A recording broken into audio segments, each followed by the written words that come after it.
Hey guys, it's Maddie from Let's Eat Plants, and today we are going to try making buffalo cauliflower wings. Today's video was inspired by this bottle of Frank's Red Hot sauce. If you guys saw my Costco video from last week, you'll know that I got this very big bottle, and the first thing that comes to mind when I think of Frank's Red Hot is buffalo cauliflower wings. So I've never made these before, and I just searched online for a very simple, basic recipe, and the first one that I found was from Nora Cooks. So that's the recipe we're going to use today. It looks very straightforward, and I already had all the ingredients in my pantry, which is always a win. And so with that, let's get started.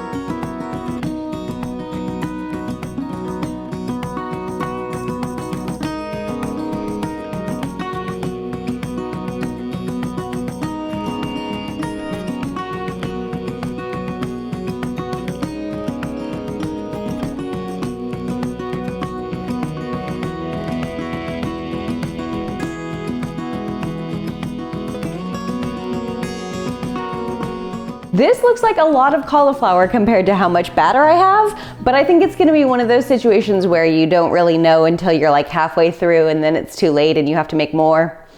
But that's fine. I'm just gonna start and see how it goes. If it looks like there's enough, then I will just leave it, and if not, I'll make a little more. And then I read in the recipe that the breadcrumbs are optional, but since I had them, I thought might as well try them with it. I think it'll give it a little extra crunch. Okay, let's do this. I feel like I'm gonna need a fork.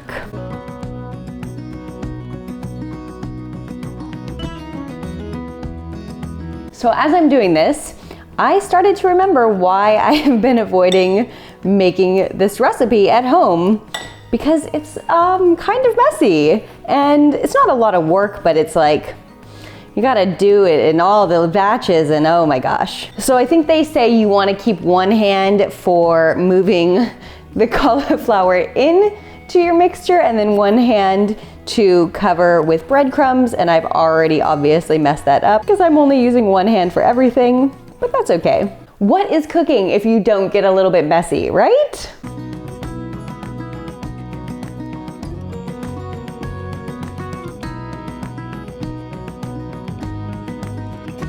If someone has a less messy way of making these, let me know in the comments down below. I would love to be able to streamline this process and also make it just a little bit less messy. I guess using the fork kind of helps.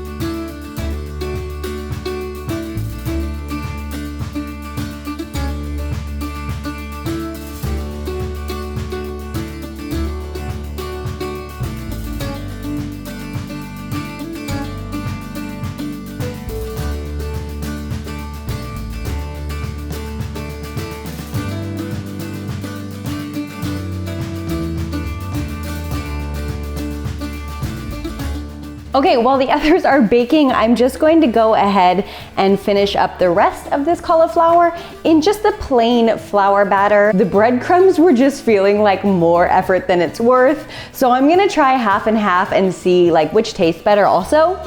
So I just went ahead and made a fresh batch of batter, and we are going to do these plain, and then we'll compare which one's better, the breadcrumbs or no breadcrumbs. Also, this is just a little less work, so hopefully it tastes just as good.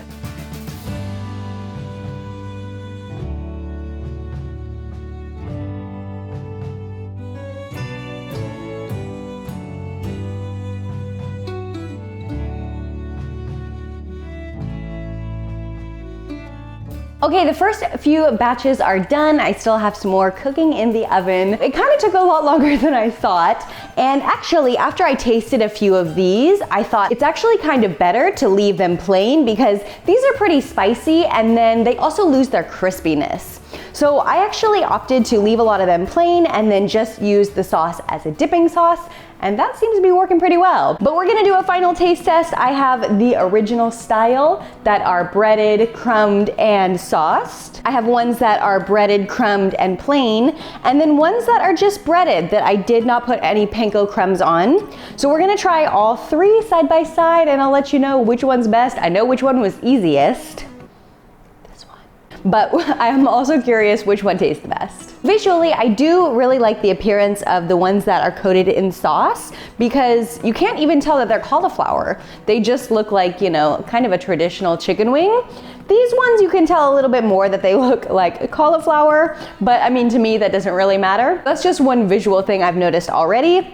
Let's go ahead and start with the original. Ooh, that is good. One thing that I don't really like about saucing the whole batch is that you do lose a lot of the crispiness. So these have a lot of good flavor, but you're lacking that like crunchy crispiness. So I think I'm gonna like these better. Crispy, crunchy, good. I like that one. That one's good. And how about a breaded but not pankoed? That one is still lightly crispy, but it definitely doesn't have the same crunch as when you add the panko breadcrumbs. It's like a very subtle, oh yes, there's a little crunch and crisp in there, but it's not like, oh hey, that's crispy. I mean, for the amount of work that's involved in breading and then pankoing them, I feel like it does pay off. Usually if there's not that much of a difference in terms of taste or texture, then I would avoid any extra unnecessary work or steps, but I actually really like the crispy ones. So I think that if I were to make them next time, I would still do them in panko, because it really just does add that little something extra.